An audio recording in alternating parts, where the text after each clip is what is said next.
నూతన పురుషుడు అనేటువంటి సంఘంలో ఏకమై అనేక సంవత్సరాలు అవుతుంది. అయితే నేనేం చేయాలి? ఇంకా నూతన పరచబడాలి. ఇంకా ప్రాచీన స్వభావం అనేది పోవాలి. చాలా మందిలో ఇంకా ప్రాచీన స్వభావం అలాగే ఉంటుందండి. ప్రాచీన అంటే ప్రాచీన పురుషుడు, దాని శరీరత్వం అంటారు, శరీర కార్యాలు అంటారు.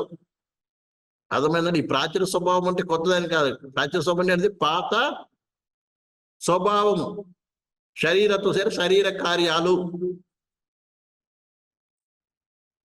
ఇంకా ఎన్నో శరీర కార్యాలు మన వ్యక్తిగత పర్సనల్ లైఫ్ లో ఏముంది, పని చేస్తుంది.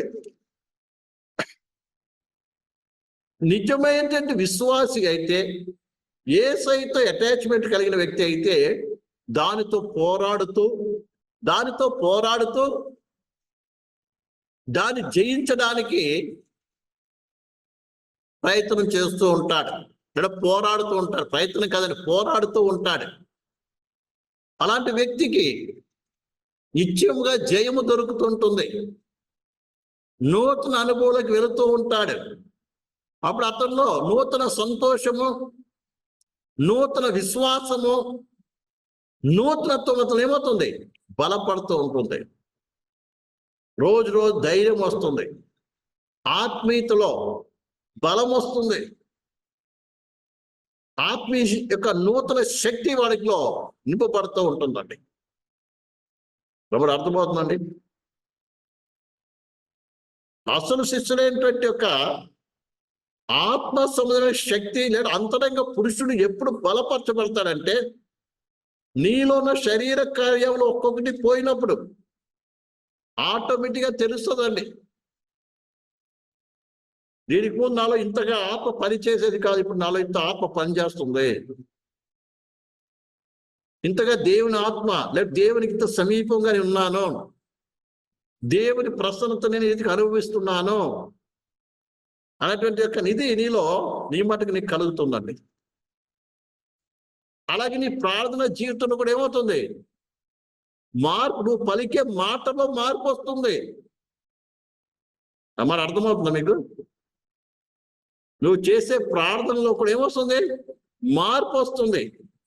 అది మనసులో చేసే ప్రార్థన అయినప్పటికీ, ఆత్మలో చేసే ప్రార్థన అయినప్పటికీ ఏమవుతుంది, ఒక కొత్తదనం ఏర్పడుతుంది.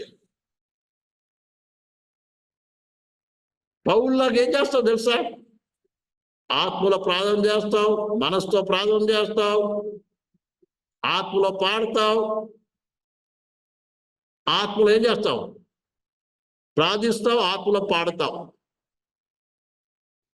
కొంతమంది కేవలము పాటలు పాడినప్పుడు, గట్టిగా చప్పట్లు కొట్టినప్పుడు, లేదా పాటలు 4 సార్లు రిపీట్ చేసినప్పుడు అప్పుడు మాత్రం నింపబడి అన్ని భాషలు అది కూడా 4 మాటలు చెప్పిందే చెప్తూ ఉంటారు. అంతే. 10 సంవత్సరాలైనా 15 సంవత్సరాలైనా అదే అంతే ఉంటుంది. ఎక్కువ నీలో రాదు. అదే ఆత్మీయంగా నూతన పరచబడుతున్న వ్యక్తి అయితే ఏమవుతుంది, ప్రేమారా ఆత్మలో ఏం చేస్తాం, ఆత్మలో ప్రార్థిస్తావు, ఆత్మలో ఏం చేస్తావు, పాడతావు, మనసుతో ప్రార్థన చేస్తావు, మనసుతో ఏం చేస్తావు, పాడతావు. అలాగే అది కాకుండా విశ్వాసము, అలాగే పరిశుద్ధత విషయంలో నేనేమొస్తుంది, వైరాగ్యం వస్తుంది. ఇంకా నేను దేవునికి దగ్గర అవ్వాలనే విషయం ఆశ నీలో పెరుగుతుంది.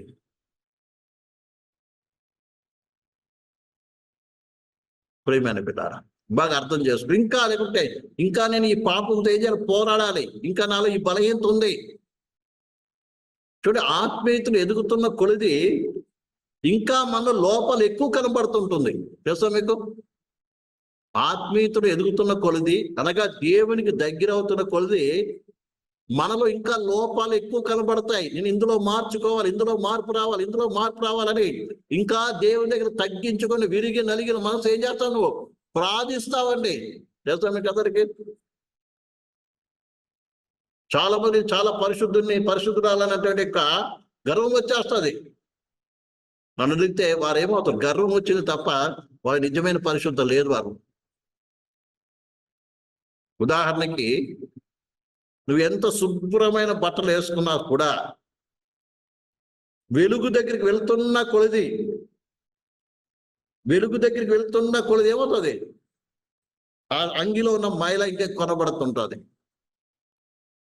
ఇప్పుడు మీకు నేను తెల్ల అంగి వేసుకున్నాను, తెల్లగా బాగా కనబడుతుంది, మంచిదే. కానీ ఇంకా లైట్ దగ్గరికి వెళ్తుంటే ఏమవుతుంది? ఇందులో ఉన్నటువంటి అన్ని కనబడతాయి, మైలు కనబడుతుంది అది. అలాగే నువ్వు క్రీస్తు దగ్గరికి వెళ్తుంటే ఆయన ముఖ కాంతిలో రహస్య పాపం ఏమవుతాయి? కనబడుతుంది. పరిశుద్ధ గ్రంథంలో రాయబడింది. దావీదు అంటాడు, ప్రేమిలారా, ప్రభా నీ ముఖ కాంతిలో నా రహస్య పాపం కనబడుచున్నది కదా. నీవు ఆయన ముఖాన్ని చూడడానికి ఆయన దగ్గరికి వెళ్తున్న కొలది ఆ ముఖ ప్రకాశములు ఏమవుతుంది? నీ పాపాలన్నీ కనబడుతుంది. అప్పుడేం రొమ్ములు కూడా ఏడుస్తావు. అందుకే ఆత్మ ఎదుగుతున్న కొలది ఇంకా ఎక్కువ దేవుని దగ్గర దీనుడవై పశ్చాత్తాపుడుగా, అయ్యో ప్రభా నేను పాపి, నేనేం చేస్తాను? వాడు ఏడ్చి ప్రార్థిస్తావు, అంగళార్చి ప్రార్థిస్తావు, రోజించి ప్రార్థిస్తావు, విరిగి నలిగిన మనసుతో ప్రార్థిస్తావు. ప్రియ సహోదరి సహోదర, ఇలాంటి అనుభవంలోకి ముందుకు సాగుతావు. ప్రేమ. అందుకనే నువ్వేం కావాలి? నూతనపరచబడాలి. ప్రియమైన సహోదరి